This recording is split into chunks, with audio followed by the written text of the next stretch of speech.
အားလုံးပဲမင်္ဂလာပါခင်ဗျာကျွန်တော်ရောက်ရှိနေတာတော့တူတူမျိုးစီလာကာဝါ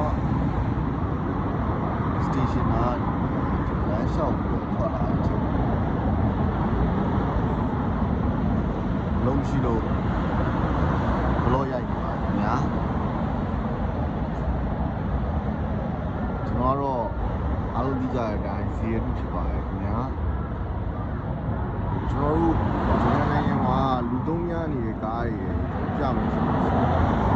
ကျွန်တော်တို့မြန်မာနိုင်ငံရဲ့ကားတွေအတူတူပဲဒီမှာကောင်းကားတွေကားကောင်းကားတွေကျွန်တော်နိုင်ငံမှာအိုင်လက်ဆပ်ပေါ့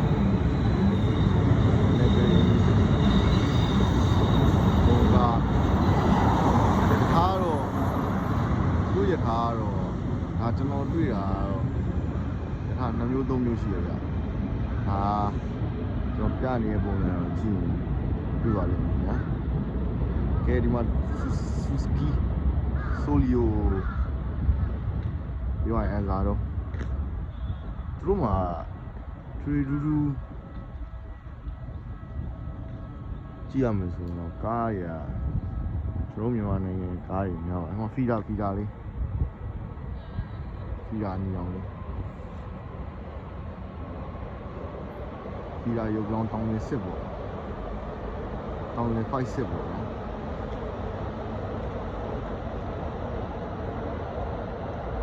မိုက်ဆမ်ရယ်ကျွန်တော်ဘလော့လေးကတော့ဒီလောက်ပါပဲခင်ဗျာ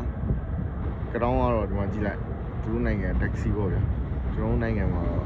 တက္ကစီမရှိဘူး